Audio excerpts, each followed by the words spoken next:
Miller TV, and we're here. Dream it, believe it, and become it. This is Motivational Miller TV, and we're here at the JCA for our global diaspora meeting today. And we are here with Miss Universe. How are you doing today? I'm doing wonderful. Thanks for having me. So, what is your expectation of this diaspora meeting today? Well, my expectation is that we will be able to tackle current issues that is the people of Jamaica are currently facing, wherein which us Canadians will be able to utilize our resources and access to be able to help them. Do you think enough has happening in Jamaica based on information for the diaspora to know what's going on in Jamaica to keep us updated? Well, I mean, there's always room for improvement, right? So there's a lot of information that has been shared, but gatherings like this will be able to reinforce the information that needs to be shared. So for those that didn't know, they will now know. Okay, thank you very much for your time. You're very welcome. Good evening, everyone. Good evening, Lester. My name is Anika Lisa Francis, and I am the newly appointed Mrs. Universe Jamaica Queen. We'll be representing our beautiful island on a global stage. So I would like to first introduce our organization. We are 4 years old, and on that stage, we're still infantry. So I would like to know how your team would be able to help us to go on the international stage where we are representing the entire island in this category of misses. We want to break preconceived notions of what beauty is. I am 5 feet tall and I'm nowhere near skinny, and I am going to represent for all the women over 40 that is in relationships that have children on a global stage. I've been invited to go to South Korea October 2nd to go against 90 countries.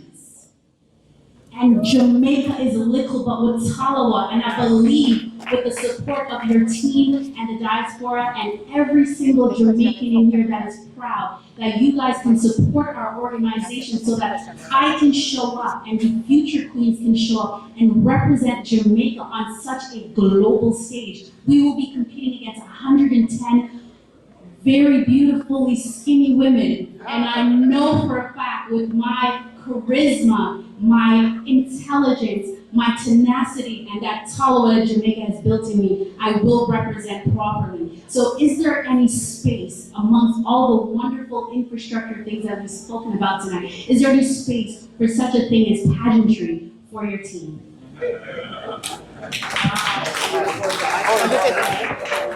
Consular service and diplomatic support due to the absence of a Jamaican honorary consul in the city of Halifax. Why is this so? And given the significance and growing Jamaican immigrants in communities in Nova Scotia and the Maritime, can we expect that this will change in the very near future? This is something that we have on the agenda. That is not a promise that it will happen in short order, but our consular network is always under review. And what this in fact was discussed with High Commissioner earlier, because what we do have to do is get the data in from the community to understand the size of it, because a case has to be made to the Government of Canada for the establishment of an honorary consul there. And then there's a process that we go through, but that is of course the sort of foundational element. So as we're always reviewing our consular corps, and in fact, we have expanded it since I became minister, and we've refreshed it as well and implemented new terms of service, etc. So it's something that we continue to consider as very important, and we will look at that. I know HC will be in touch with the community on that matter. It's important. Thank you. And the second one was Mrs. Universe. Congratulations, ma'am. And everyone here joins me in wishing you every success. Talawa success. That is what we are calling down for you. Absolutely. We don't necessarily have an element that deals with pageantry, which you have so beautifully phrased it.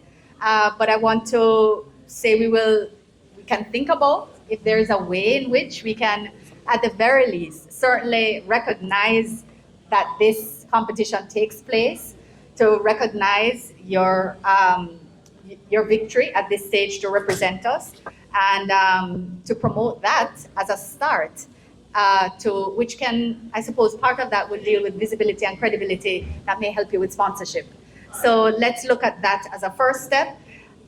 And then to former Mrs. Was Mrs. as well? Yes, right. Very good. And congratulations on representing us so far overseas.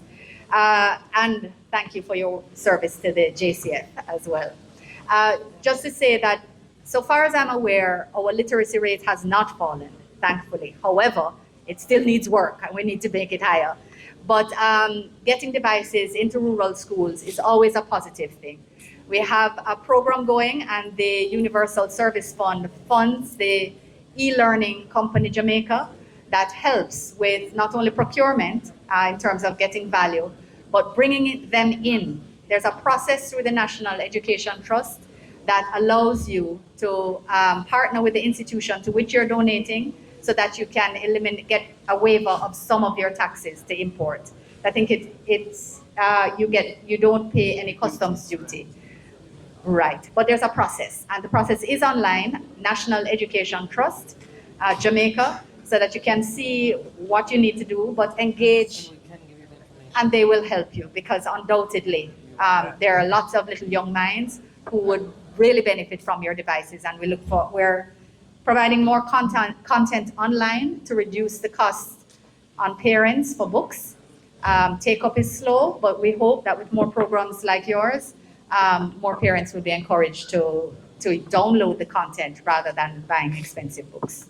So thank you very much for your contribution.